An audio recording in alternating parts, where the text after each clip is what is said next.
Hello everyone, welcome back to my YouTube channel, Batas with Attorney Claire Castro. Today is September 6, 2025, pero nirecord ko na lang to dahil masyado ng gabi at ayokong masyado mapuyat ang aking mga ka-clear, so nirecord ko na lang.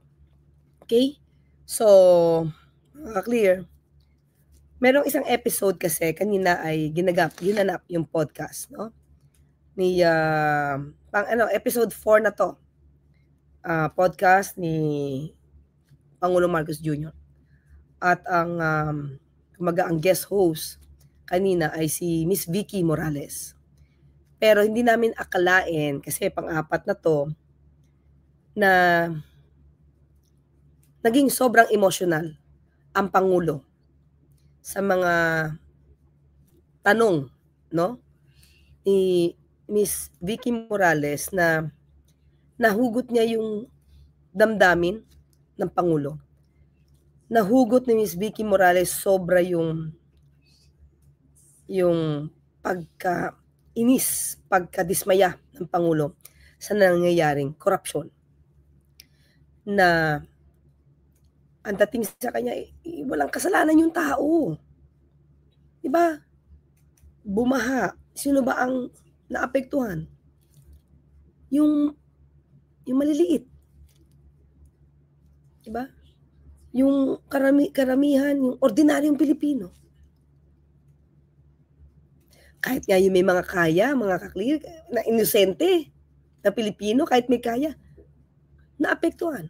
Nabaha yung mga sasakyan, na traffic. Pero ang mahirap kasi kung may nagbubuwis ng buhay dahil sa baha. Yun yung problema. So, ang topic kasi kanina is umikot sa flood control projects. Yung mga maanumalya. Di ba? Kaya, parang lalong nahugot, no? Nahugot ni Miss Vicky Morales yung pagkadismaya ng Pangulo. So, panoorin natin to mga kaklira. Panoorin natin to.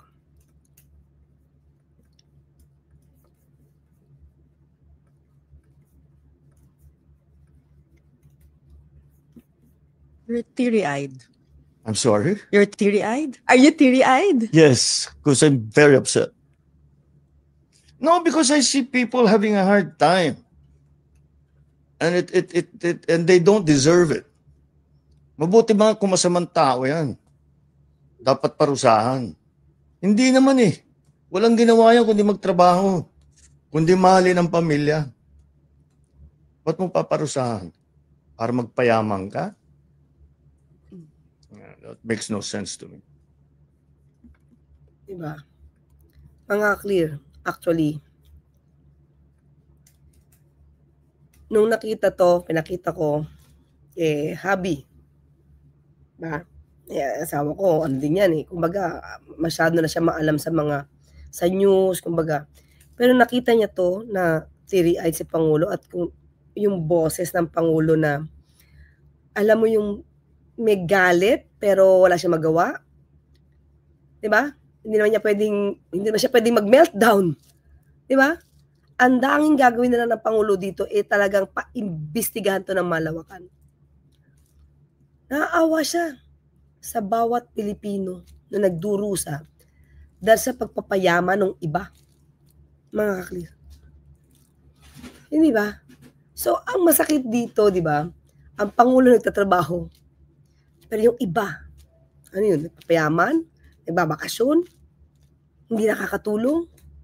Instead na tulungan ang ehekutibo, pagsama-sama ng tulong, hindi ginawa naman yung Pilipinas eh. Hindi ginawa naman yung mga Pilipino. Diba? Pero, nako mga kaklir, kung mapapanood nyo pang buo ito, teaser pa lang yan. Mas maantig yung damdamin nyo eh. Makikita nyo talaga ano ba ang ipinaglalaban ng Pangulo dito. Tapos ang dami mga Pilipino, miyembro ng troll, bayaran, kung makapaminta sa Pangulo, parang ang Pangulo ang hindi nagtatrabaho at yung kanila iniidolo as if yun na nagtatrabaho. Diba? Dahil lang sa pera. Dahil lang sa pera. Maninira at maninira. Mga kaklir.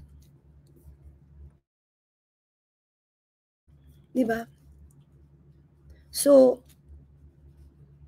dito, ramdam mo. Ramdam niya yung nangyayari sa mga Pilipino na nagdurusa, na walang kasalanan. Diba? Walang kasalanan.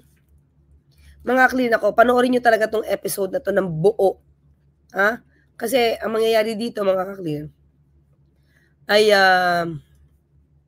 parang portion by portion to kasi iba-ibang topic to. Pero medyo maiksi ang interview na to ni Miss Vicky Morales. We were there. Nangyari ito. Okay? So talagang makikita mo talaga yung frustration.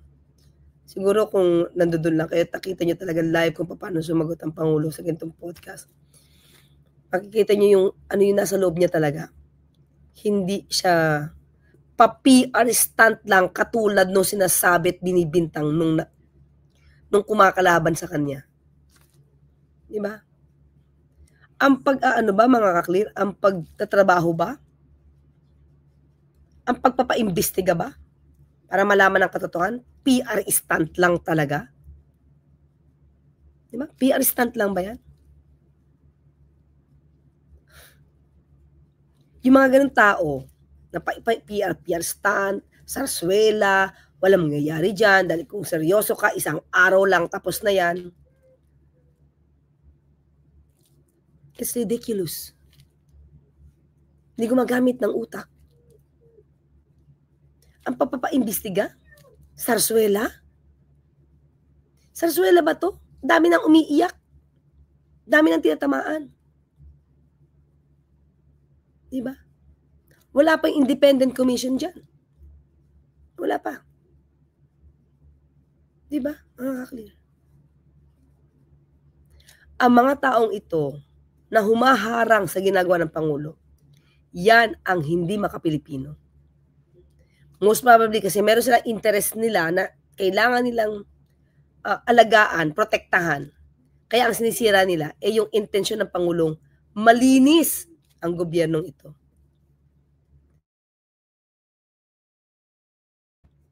Diba? Bakit ka magiging negatibo sa pagpapaimbestiga? Bakit ka magiging negatibo sa pagpupunta ni Pangulong Marcos Jr. sa mga site na sinasabi may ghost projects, di ba? So, ulitin natin mga clear.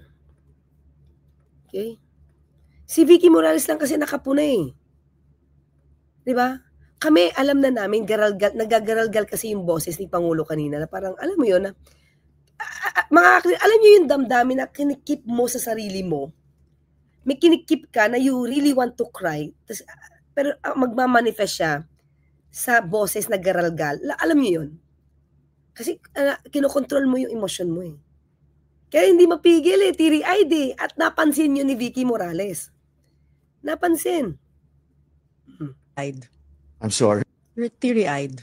I'm sorry. You're teary-eyed? Are you teary-eyed? Yes, because I'm very upset.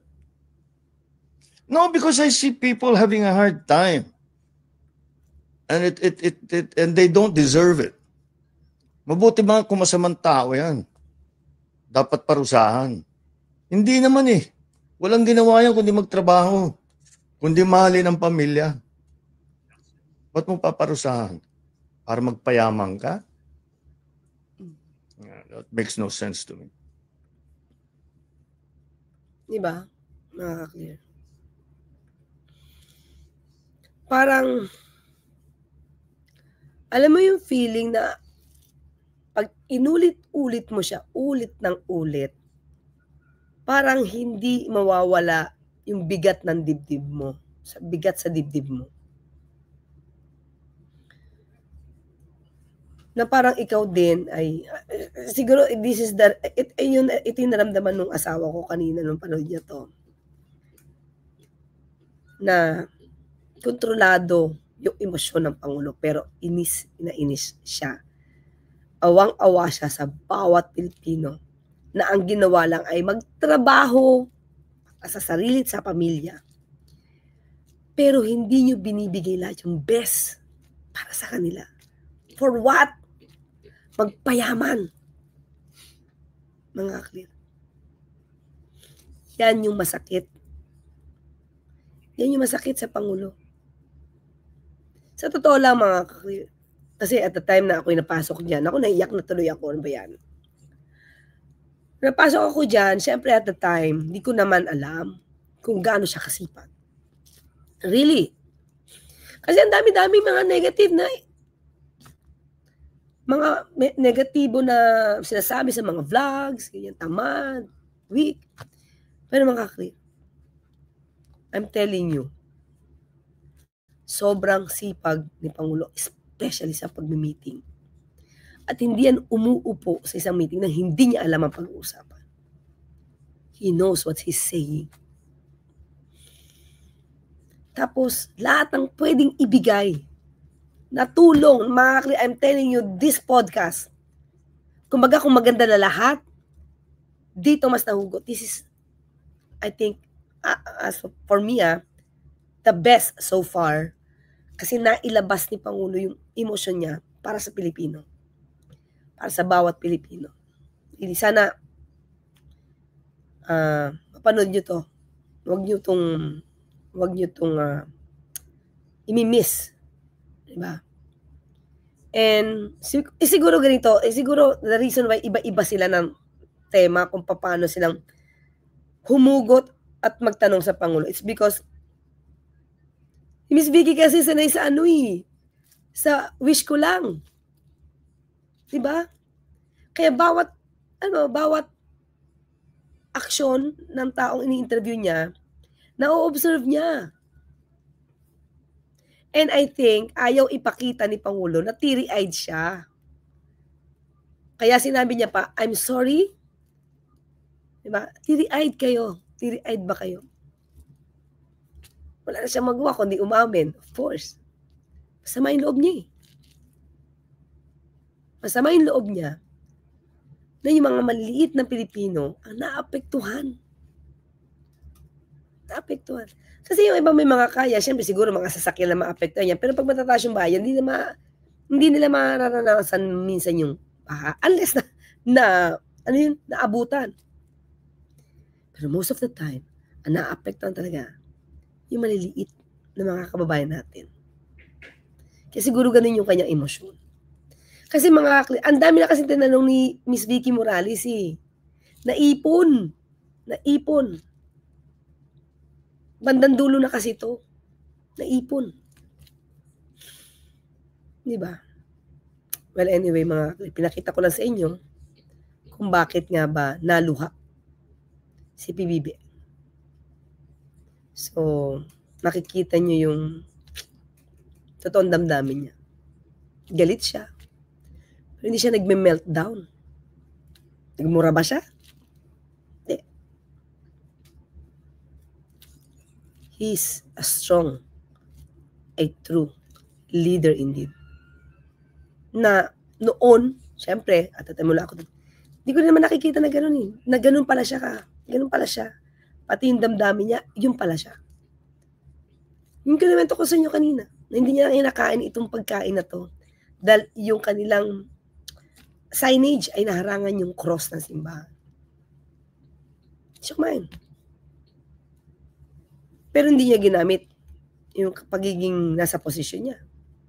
Siya lang ang nag-control. Diba? Yung respeto ni Pangulo sa Diyos, makikita mo. Hindi siya kumain. Up to now. Kaya sabi niya, ay, kaya pala hindi kumakain. Pero hindi niya sinasabi sa ibang staff. Diba?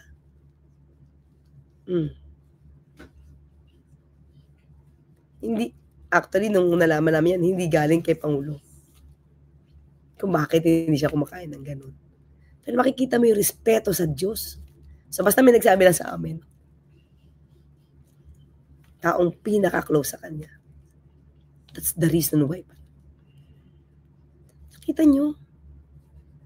Nakita nyo yung kanyang yung conviction, paggalang sa Diyos, pagmamahal sa Diyos. Ayaw niya niyurakan ang tahanan ng Panginoon. Siya kumain. Diba? O yun lang mga clean, record ko lang to kasi gusto ko lang ulitin. Isa na lang, mga clear. And let's feel him. Let's feel our president. You're teary-eyed. I'm sorry? You're teary-eyed? Are you teary-eyed? Yes, because I'm very upset. No, because I see people having a hard time. And and they don't deserve it. Mabuti mga kung masamang tao yan. Dapat parusahan. Hindi naman eh. Walang ginawa yan kundi magtrabaho. Kundi mahalin ang pamilya. Ba't mo paparusahan? Para magpayaman ka? That makes no sense to me. O yan, mga clear. So with that, siguro, kahit hindi nyo nakakasama ang Pangulo, at least naramdaman nyo kung anong klaseng tao ang Pangulo natin. Hanggang sa muli, makita at magkarinigan tayo. Ako po sa Tony Claire Castro, nagpapalalang, huwag tulugan ang inyong karapatan. Bye!